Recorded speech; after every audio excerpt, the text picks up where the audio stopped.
There are lots of ways to do grasping techniques. Most of us are familiar, we wouldn't reach across the table and do it this way. Most of us are familiar with grasping with our fingers, right? With our thumb and our fingers, I should say. And that does work, but it's a lot of work for the thumb. The effect of grasping can be obtained a couple of different ways, though. Between the fingers and the palm is the easiest, where your thumb just hangs out. So if I'm coming in here and I want to work on the upper trap area, my fingers go in front of it, my palm is on top of it, and I'm squeezing my fingers towards my palm where my thumb can just hang out. It's tricky not to have your thumb really tight when you first start doing that, but it's perfectly doable.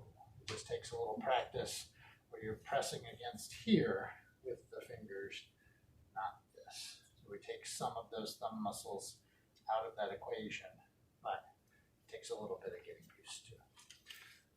When I do grasping, if I come to that side, you won't be able to see it all. But what I'm worried about isn't the hand so much as what I'm doing with it. When I do grasping on the same side, whether I'm using my thumb or not, I like to squeeze the tissue first and then move along the fibers of the muscle. So I'm grabbing the trap and I'm tractioning that along the direction of those upper trap fibers. Whether I'm doing that this way, between my thumb and my palm, or my index finger, my four fingers rather, it's too late in the day, and my palm, and then I'm tractioning in the direction of the fibers.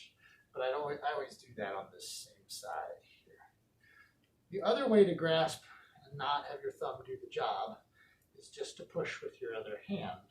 And at first, putting your thumb there and pressing through the thumb is a great way to get used to doing this. So I'm squeezing by pulling up with my left hand's fingers, and I'm pressing against my thumb with my right hand's fingers, and then I'm tractioning along that way. Let me know if I squeeze you too hard, Teresa. Okay. The trick with this one is not helping. Your thumb is going to want to help, and it takes a little practice to get it to just be limp and along for the ride, and let this hand pushing in create that other half of your grasp. And that doesn't have to drag along. If you're a static grasper, you can certainly do that, but I like to pull. Whether you're using your palm or your thumb, this can be done on either side of the body. It's really just depending on what's most comfortable for your table, its height, where that person is at. If I grab here, though, I have to push to try to traction along the fibers. Works okay, but I don't find it to be nearly as comfortable as being on this side and squeezing and pulling. I tend to push through my thumb because I've done it for so long, it's comfortable for me. But if you can't get this to relax, try it without the thumb. That can be done with the thumb just completely out of the way. So I'm using these four fingers and these four fingers. I don't have to have my thumb in the equation at all. It's comfortable and familiar for most people who are thumb specialists especially. So give it a try both ways. See if you can get the hang of grasping and squeezing without the thumb. Can you see my hands at all in the camera over here? I can try, because I'm doing it all on the wrong side.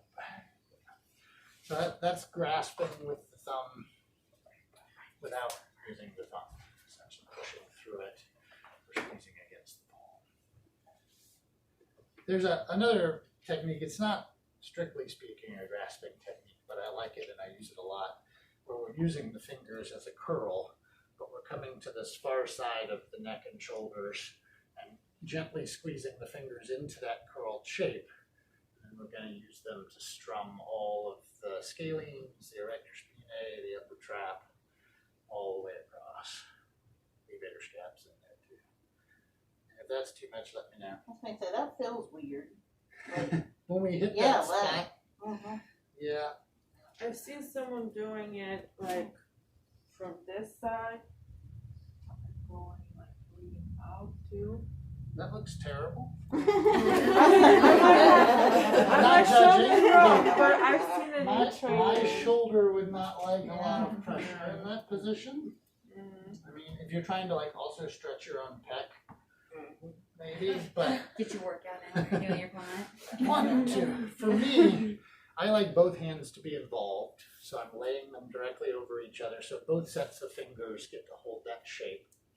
And it's just a gentle curved shape, and as far forward as you want to go. I mean, you can get all the way up into the scalenes, but just play it by ear with your patient's comfort. And then I don't want my arms to do any work, so I'm not doing this. I'm doing this. Rocking back. Sitting back, yeah. I want to be sitting back like I'm sitting on a stool. The back leg is bending. I'm rolling back. And you can modulate the pressure by how much you keep that curve. If I keep it really curved, as I move, that's a lot of pressure as I come across, and that's when we were getting that muscle to jump. If I let the fingers relax a little as I go, then I get less pressure into her. But my thumb's not involved at all.